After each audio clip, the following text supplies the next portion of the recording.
صلی اللہ تعالی علیہ وسلم جسے کوئی اہم حاجت درپیش ہو وہ مجھ پر کثرت سے درود شریف پڑھے، کیونکہ درود پاک دکھ، درد اور مصیبتوں کو دور کرتا اور رزق میں اضافہ کرتا ہے۔ تو جب بھی کوئی مشکل آئے، پریشانی آئے، تکلیف آئے، ٹینشن آ جائے تو اس کا بار بار اظہار کرنے سے ٹینشن دور نہیں ہو جاتا۔ کوئی بھی مشکل آتی ہے بندہ سبھی کو بتاتا پھرے، بار بار ذکر کرتا رہے کہ یار بڑی مشکل میں ہوں، بڑی پریشانی میں ہوں۔ شاعر کہتے ہیں نا کہ دکھوں نے تم کو جو گھیرا ہو تو درود پڑھو، دکھوں نے تم کو جو گھیرا ہو تو درود پڑھو، جو حاضری کی تمنا ہو تو درود پڑھو۔ تو جب ٹینشن دور کرنے کا، مشکل دور کرنے کا، پریشانی دور کرنے کا وظیفہ مل گیا ہے، چابی مل گئی ہے، تو پھر فضول باتیں کرنے کی بجائے ہمیں درود پاک کی کثرت کرنی چاہیے۔ صلو علی الحبیب صلی اللہ تعالی علی محمد صلی اللہ علیہ وسلم۔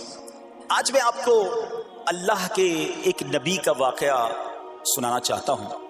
یہ واقعہ قرآن مجید میں بہت تفصیل کے ساتھ موجود ہے، اور یہ واقعہ ایسا ہے کہ میں ان نبی علیہ الصلوۃ والسلام کے عمل کا نام لوں تو نبی علیہ الصلوۃ والسلام کا نام آپ کے ذہن میں خود ہی آ جائے گا۔ یعنی انہوں نے وہ عمل ایسا کیا کہ اب ان کے نام کے ساتھ وہ عمل ایک خاص ٹیگ بن گیا ہے۔ اور اگر میں اب عمل بتاتا ہوں، نام آپ خود بتائیں گے۔ اور ان کا عمل تھا کہ ان کے اندر کمال صبر تھا۔ اب یہ صبر کرنے والے نبی کون ہیں؟ صبر ایوب علیہ السلام۔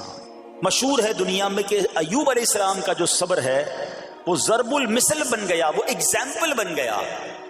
صبر تو بہت سارے لوگوں نے دنیا میں کیا، مصیبتیں تو بہت سارے اللہ والوں پر آئیں، مگر حضرت ایوب علیہ الصلوۃ والسلام کو اس قدر کمال کا صبر جو ان کا تھا، تو کیا واقعہ ہے۔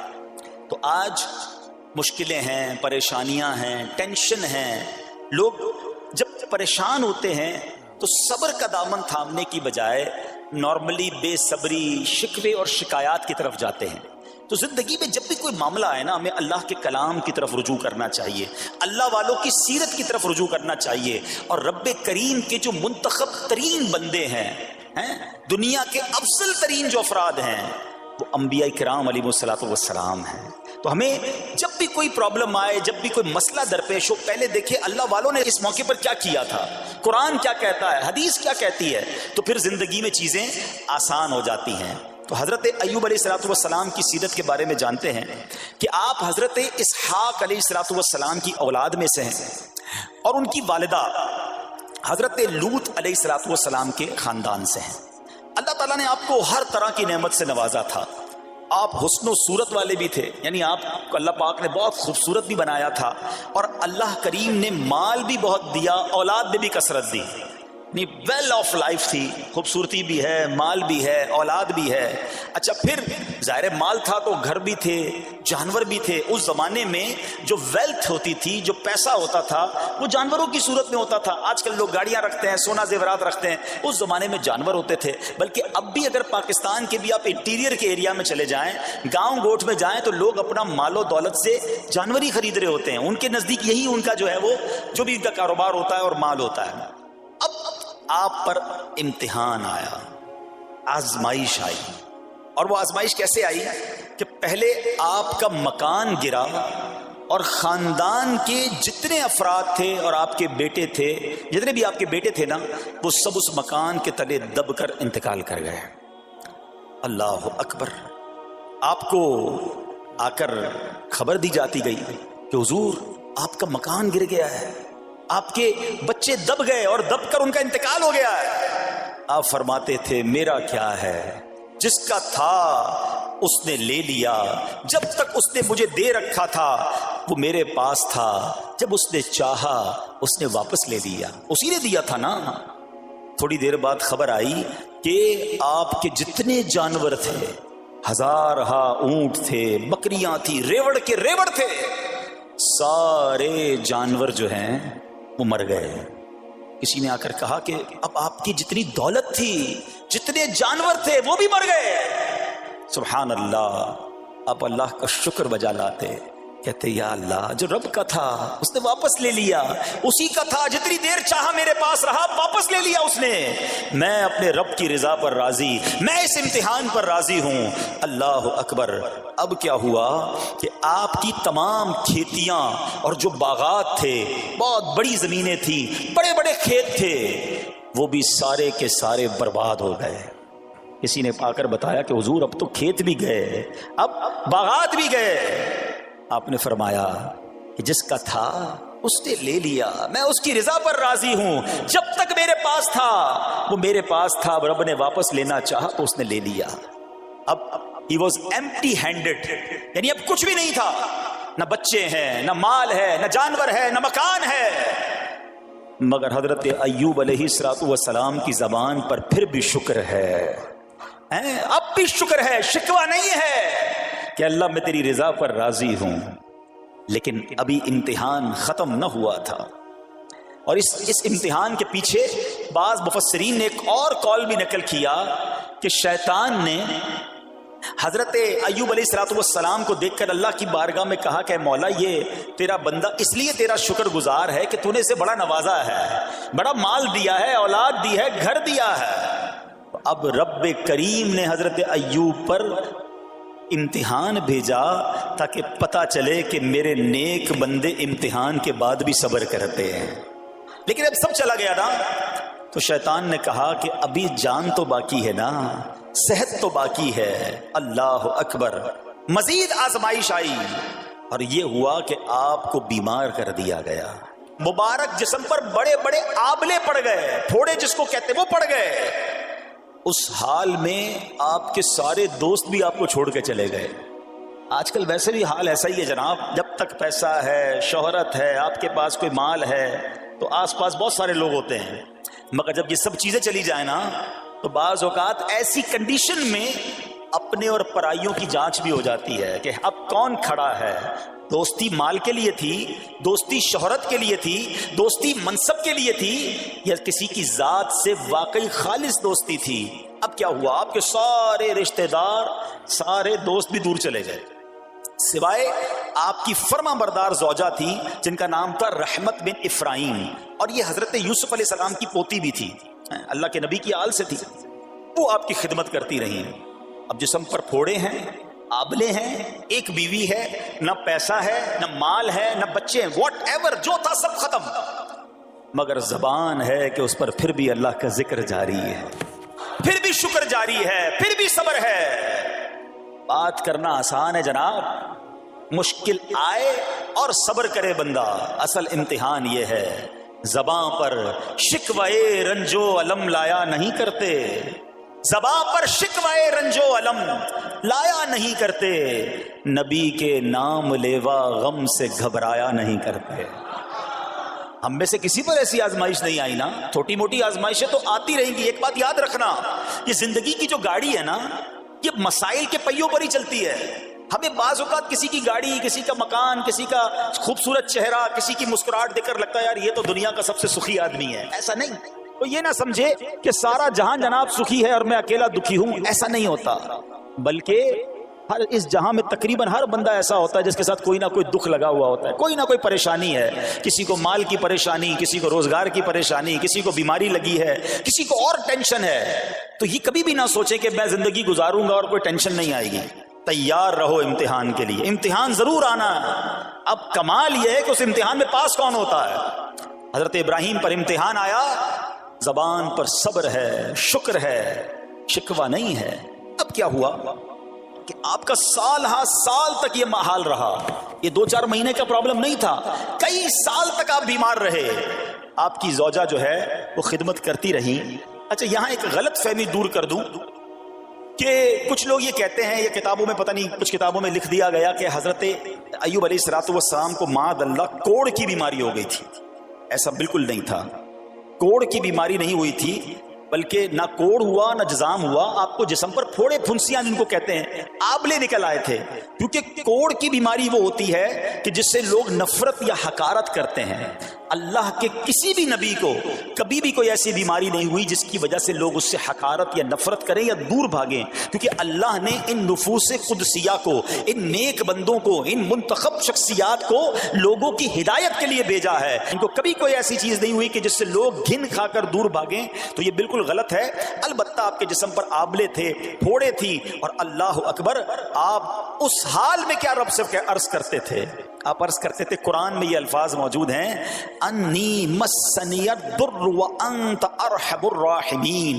ترجمہ کیا ہے؟ مجھے تکلیف پہنچی اور تو سب مہر والوں سے بڑھ کر مہر والا ہے، رحم کرنے والوں میں سب سے بڑھ کر رحم کرنے والا ہے۔ یعنی اللہ کی بارگاہ میں یہ عرض کرتے تھے، یا اللہ تکلیف پہنچی ہے، رحم تو نے کرنا ہے، تو ارحم الراحمین ہے۔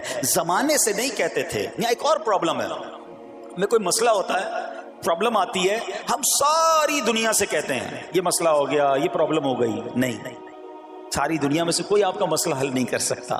اس سے بات کرو نا جو مسائل کو حل کرنے والا ہے، اس سے عرض کرو نا جو مصیبت کو دور کرنے والا ہے۔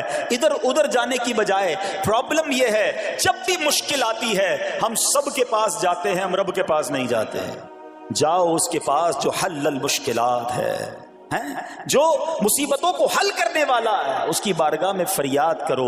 وہ شاعر کتنی پیاری بات لکھتے ہیں نا، یہ بہت سارے لوگوں کے لیے درس ہے جو اپنی پرابلمز کے لیے دنیا والوں کے پاس جاتے ہیں۔ ارے اگر پکارنا ہے تو اللہ کی بارگاہ میں پکارو، التجا کرنی ہے تو اللہ کے حبیب سے عرض کرو نا۔ شاعر لکھتے ہیں، کسی کا احسان کیوں اٹھائیں، کسی کو حالات کیوں بتائیں، کسی کا احسان کیوں اٹھائیں، کسی کو حالات کیوں بتائیں، تمہیں سے مانگیں گے تم ہی دو گے، تمہارے در سے ہی لو لگی ہے۔ ہم اللہ کی بارگاہ میں عرض کریں، اللہ کے حبیب کی بارگاہ میں لو لگائیں۔ دنیا والوں کے پاس کچھ نہیں رکھا، لیکن ہم دنیا والوں کو بتا کر اپنے صبر کا ثواب بھی ضائع کر دیتے ہیں۔ دیکھو حضرت ایوب علیہ السلام کا صبر، کسی سے نہ کہا، اللہ کی بارگاہ میں عرض کرتے رہے۔ اب آپ کی آزمائش کا وقت پورا ہوتا ہے، دعا کرتے رہے، التجا کرتے رہے، صبر کرتے رہے۔ حکم ہوا کہ اپنا پاؤں زمین پر مارو۔ حضرت ایوب علیہ السلام نے پاؤں زمین پر مارا تو زمین سے ایک چشمہ پھوٹ اٹھا۔ حکم الہی سے حکم دیا گیا کہ اب اس پانی سے غسل کرو۔ آپ نے جب اس پانی سے غسل کیا تو آپ کی تمام بیماریاں دور ہو گئیں۔ پھر آپ 40 قدم چلے، دوبارہ زمین پر قدم مارنے کا حکم دیا۔ قدم مارتے ہی ایک اور خوبصورت لذیذ ٹھنڈے پانی کا چشمہ نمودار ہوا۔ پانی ٹھنڈا، میٹھا اور لذیذ تھا۔ اب آپ نے وہ پانی پیا تو آپ کے باطن میں نور ہی نور پیدا ہو گیا، اور آپ کو اعلیٰ درجے کی صحت و نورانیت حاصل ہو گئی۔ اور سنو، میرا رب تو قادر ہے نا، اللہ تعالیٰ نے آپ کی وہ ساری اولاد جو دب کر کئی سال پہلے مر گئی تھی، انتقال فرما گئے تھے، اللہ نے ان تمام اولاد کو پھر زندہ فرما دیا، اور آپ کی بیوی کو دوبارہ جوانی بخشی، اور اب اس کے بعد بھی آپ کی کثیر اولاد ہوئی۔ سنو سنو، جو جانور چلے گئے تھے نا، اللہ نے مویشی، اسباب، وہ خزانہ اس سے زیادہ آپ کو پھر سے عطا فرما دیا۔ صبر کیا تھا نا، ان اللہ مع الصابرین۔ اچھا، یاد سب کو ہے یہ آیت، بچپن سے یاد ہے، اللہ صابروں کے ساتھ ہے، صبر کرنے والوں کے ساتھ ہے، مگر صبر کرنا نہیں ہے۔ امتحان آنا ہے تو صبر کرنا نہیں ہے، آیت سب کو پتا ہے۔ اچھا، جس کے ساتھ پرابلم ہو جائے نا، اس کو بھی بندہ درس دینے جا رہا ہوتا ہے، بھائی صبر کرنا، اللہ آپ کو صبر دے، لیکن جب اس پر امتحان آتا تو یہ صبر کرتا نہیں ہے۔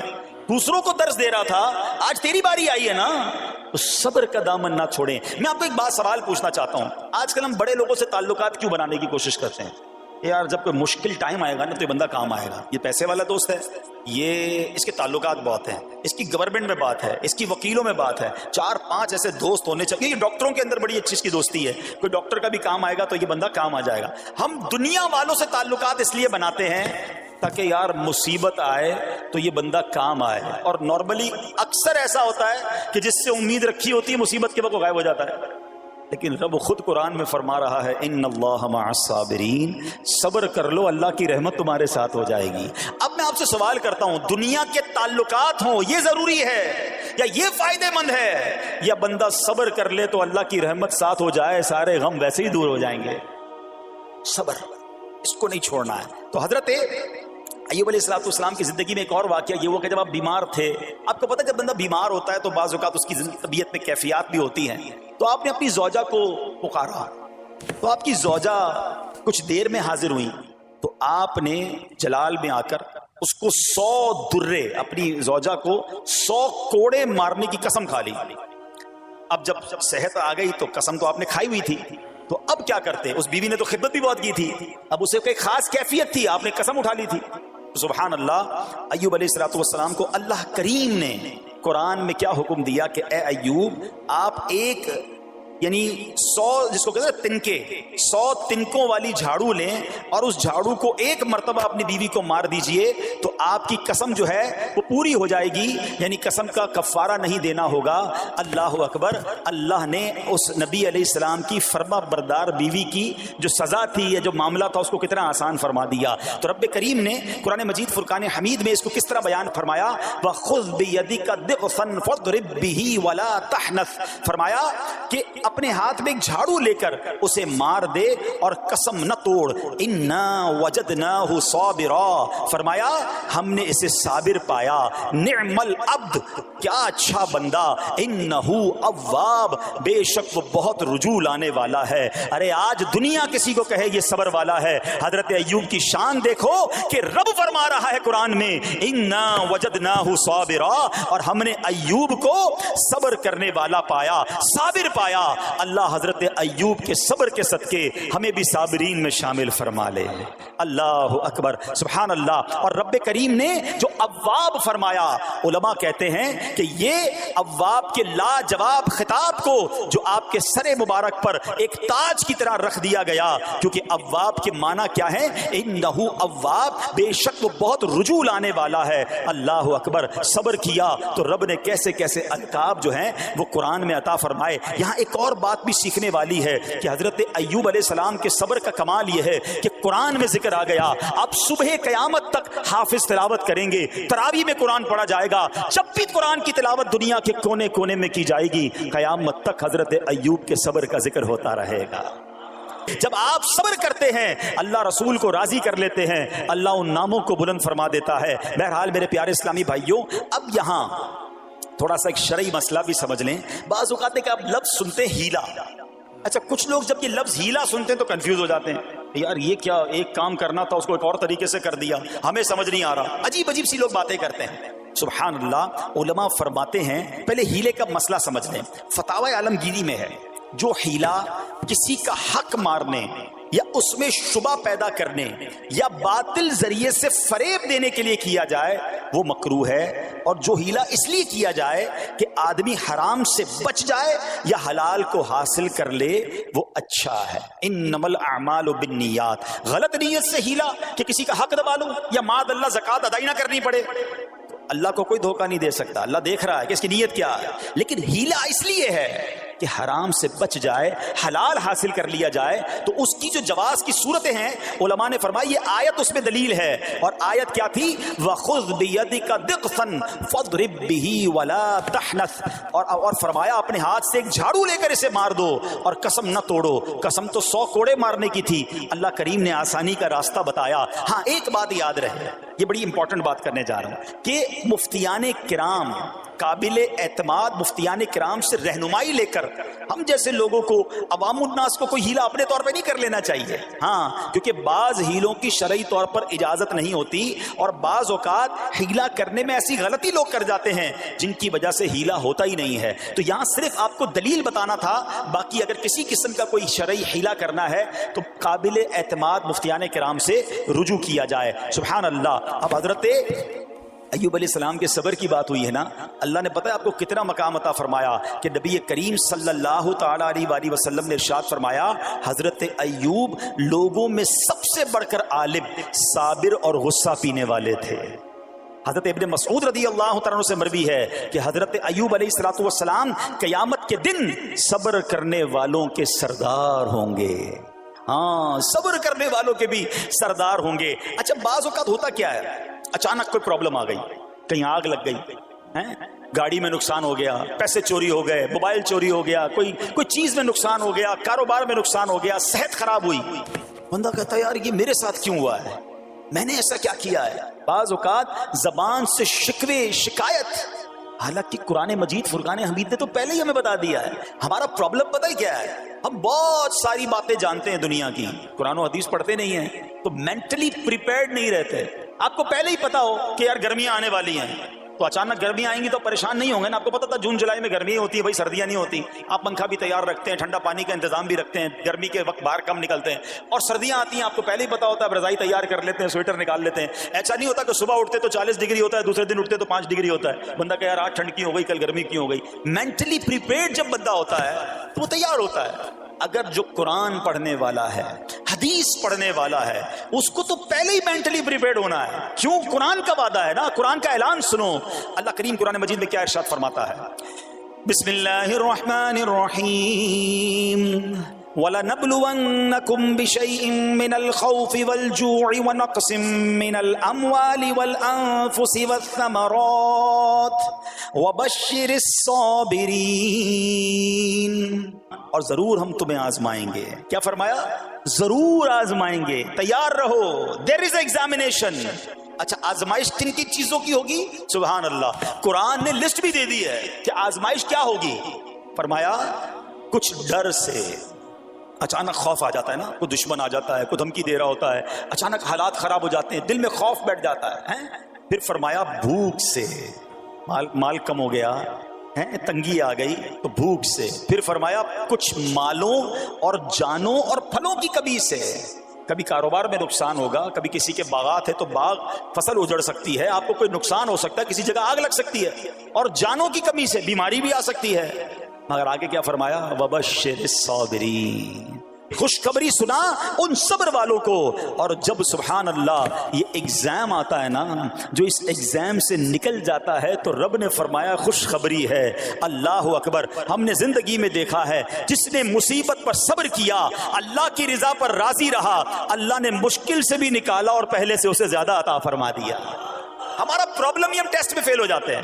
جیسے ہی امتحان شروع ہوا, واویلا شروع, شور شروع, شکوے شروع. سب کو بتانا, حالانکہ کر کوئی نہیں سکتا لیکن سب کو بتائیں گے. نہ کرو ایسا, میں جانوں میرا رب جانے, مجھے کیوں کسی کو بتانا. ہاں وہ کریم ہے, وہ دیکھ رہا ہے کہ میرا بندہ صبر کر رہا ہے. سبحان اللہ. حضرت سیدنا امام ابو جعفر محمد بن جریر طبری تفسیر طبری میں اس آیت مبارک کے تحت فرماتے ہیں, یعنی ہم تمہیں دشمن کے خوف, قحط سالی, شدید بھوک و فقر و فاقہ, فصلوں کی کمی, مقاصد کے حصول میں مشکلات, کفار سے جنگ کے دوران افرادی قوت میں کمی اور اہل و عیال کی موت وغیرہ کے ذریعے آزمائیں گے. اور یہ سب چیزیں بطور امتحان ہوں گی تاکہ تمہارے سچے جھوٹوں سے اور اہل بصیرت منافقوں سے جدا ہو جائیں. یعنی اس ٹیسٹ میں پتا چل جائے گا کون اللہ والا ہے, کون صبر والا ہے, کون اللہ کی رضا پر راضی رہنے والا ہے. سنو سنو, جب یہ تکلیف آتی ہے نا تو اس کا پھر اجر کتنا ملتا ہے. شہنشاہ نبوت, مخزن جود و سخاوت صلی اللہ تعالی علیہ وسلم نے ارشاد فرمایا, جو دنیا میں ہی اپنی ہر خواہش کی تکمیل کر لے تو یہ چیز آخرت میں اس کے اور اس کی خواہش کے درمیان آڑ اور پردہ بن جائے گی. اور جو مالداروں کی زینت کی طرف اپنی نگاہیں دراز کرے تو وہ آسمان والوں کے سامنے بے عزت ہو جاتا ہے. اور جو شدید بھوک پر صبر کرے, اللہ عز و جل اس کو جنت الفردوس میں جہاں چاہے گا ٹھکانہ عطا فرمائے گا. ہاں, ہر چیز پوری ہو جائے, جو چاہیے وہ مل جائے, یہ نہیں ہونا چاہیے. کچھ نہ کچھ آزمائشیں آئیں گی, اور اگر سب ادھر مل گیا تو ادھر پھر کیا ملے گا. ہم اللہ سے یہ دعا کرتے ہیں کہ ادھر بھی عطا فرمائے, ادھر بھی محروم نہ کرے. ہاں, ہمیں ڈرتے بھی رہنا چاہیے کہ یار میں جو مانگتا ہوں ادھر مل جاتا ہے, کہیں وہاں محروم نہ رہ جاؤں. تو آزمائش آئے تو صبر کرنا چاہیے, اللہ کی رضا کے طور پہ زندگی گزارنی چاہیے. ایک بار نبی پاک علیہ الصلوۃ والسلام انصار کے پاس تشریف لے گئے تو فرمایا کیا تم مومن ہو؟ بڑا کمال کا سوال جواب ہے, ذرا غور کیجئے گا. ہمارے پاس بھی کوئی آ کر کہے کہ کیا تم مومن ہو تو ہم کیا جواب دیں گے؟ صحابہ خاموش رہے. سیدنا فاروق اعظم نے کہا حضور ہاں ہم مومن ہیں. شاید ہمارا بھی جواب یہی ہوگا مومن ہے. مگر اگلا سوال سنو نبی پاک علیہ الصلوۃ والسلام کا. فرمایا کہ اگر تم مومن ہو تو تمہارے ایمان کی علامت کیا ہے؟ ہاں, اب ہم سے کوئی یہ سوال کرے تو ہم جواب کیسے دیں گے؟ بھائی تم کہہ رہے ہو مومن ہیں, واٹ از دا سمٹمز, کوئی نشانی, کوئی علامت تو بتاؤ نا. اب یہ سوال کرنے والے کون ہیں؟ پیارے آقا صلی اللہ تعالی علیہ وسلم. صحابہ سامنے بیٹھے ہیں. ارشاد فرمایا مومن ہو تو علامت کیا ہے؟ کیا شاندار جواب دیا کہ صحابہ کرام نے کہ ہم جب فراخی کی حالت ہوتی ہے نا, آسانی ہوتی ہے تو ہم شکر ادا کرتے ہیں. جب آزمائش آتا ہے, کوئی پرابلم آتی ہے, ہم صبر کرتے ہیں اور اللہ کے فیصلے پر راضی رہتے ہیں. نبی اکرم علیہ الصلوۃ والسلام نے جواب میں کیا فرمایا؟ رب کعبہ کی قسم تم مومن ہو.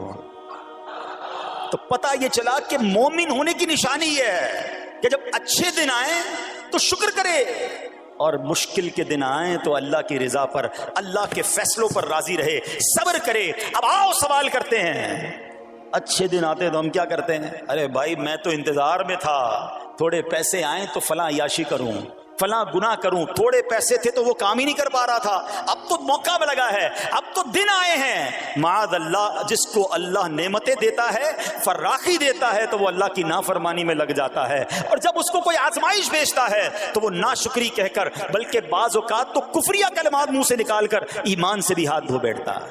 ایسا نہیں ہونا چاہیے۔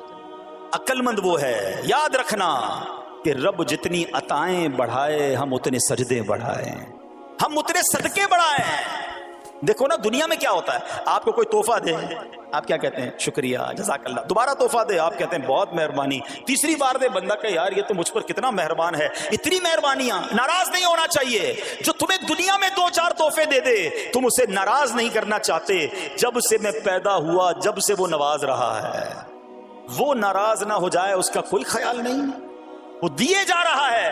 ہم تو دیکھتے ہیں نا، بندہ غریب ہوتا ہے، تھوڑے گناہ، جیسے جیسے امیر ہوتا گیا اس کے پر پرزے نکلنا شروع ہو جاتے ہیں، مسجد سے دور، نمازوں سے دور، معاذ اللہ حرام کاموں میں پڑ جاتا ہے۔ ارے اللہ کے بندے، تجھے رب نواز رہا ہے، تیرے تو سجدے بڑھنے چاہیے تھے۔ لیکن ہوتا کیا ہے، وہ عطائیں بڑھاتا ہے، لوگ خطائیں بڑھاتے ہیں۔ نہ کرو ایسا۔ جب فراخی ہو، جب اللہ کی طرف سے آسانی ہو تو شکر ہو، اور جب آزمائش آئے تو صبر ہو۔ یہی مومن کی نشانی ہے، اور اللہ سے دعا کرتے ہیں کہ اللہ کریم ہمیں اپنے شکر گزار اور صبر کرنے والے بندوں میں شامل فرما لے۔ اور یقین کریں، صبر کا جو پھل ہے نا، وہ کہتے ہیں نا صبر کا پھل میٹھا، او ہو بالکل ٹھیک ہے، بلکہ بہت میٹھا ہے۔ سنو، اللہ عز و جل فرماتا ہے کہ جب میں کسی بندے کو بیماری میں مبتلا کروں، ہو سکتا ہے یہاں بھی میرا کوئی بھائی بیمار بیٹھا ہو، مدنی چینل کے ناظرین میں سے کوئی بیمار بیٹھا ہو، دیکھو بیماری آئے نا، شکوہ مت کرنا، صبر کرنا۔ فضیلت سنو، حدیث قدسی ہے، اللہ فرماتا ہے جب میں اپنے کسی بندے کو بیماری میں مبتلا کروں اور وہ اس پر صبر کرے، کسی سے شکایت نہ کرے، تو میں اس کے گوشت کو اچھے گوشت سے اور اس کے خون کو اچھے خون سے بدل دیتا ہوں۔ پھر اگر اسے شفا دیتا ہوں تو ایسی شفا دیتا ہوں کہ اس کے نامہ اعمال میں کوئی گناہ نہیں رہتا، اور اگر میں اسے دنیا سے اٹھا لوں تو اسے اپنی رحمت کاملہ کے سائے میں لے جاتا ہوں۔ ارے کمال ہو گیا، بیماری آئی، بیماری جب جاتی ہے تو گناہوں سے بھی پاک کر کے جاتی ہے۔ صرف ایک ہی تو کنڈیشن ہے، صبر کرنا۔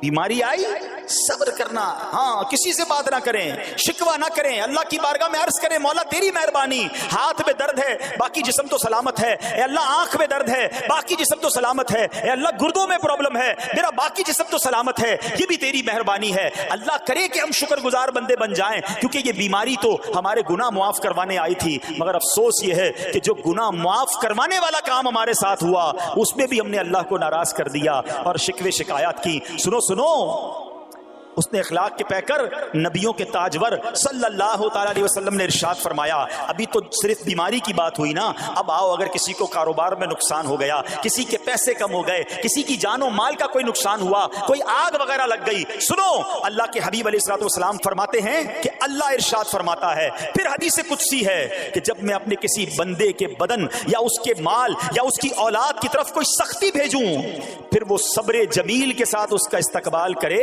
تو قیامت کے دن مجھے اس سے حیا آئے گی کہ میں اس کے لیے میزان قائم کروں یا اس کا نامہ اعمال کھولوں۔ ہائے ہائے ہائے، سمجھتے ہو اس کا مطلب؟ اللہ فرما رہا ہے مجھے حیا آئے گی کہ اپنے بندے سے اب کیا حساب لوں۔ جب آزمائش بھیجی تھی تو اس نے صبر کیا تھا، اس نے شکوہ نہیں کیا تھا۔ خدا کی قسم میں آپ سے پوچھتا ہوں، میرا کوئی نقصان ہو جائے اور قیامت کے دن میرا نامہ اعمال نہ کھولا جائے، مجھے اللہ کی بارگاہ میں حساب نہ دینا پڑے، مجھے بتاؤ یہ دنیا کے حساب نقصان کی کیا حیثیت ہے اگر ادھر بخشا جائے۔ سنو تو صحیح، رب فرما رہا ہے کہ مجھے حیا آتی ہے کہ اس کے لیے میزان قائم کروں یا اس کا نامہ اعمال کھولوں۔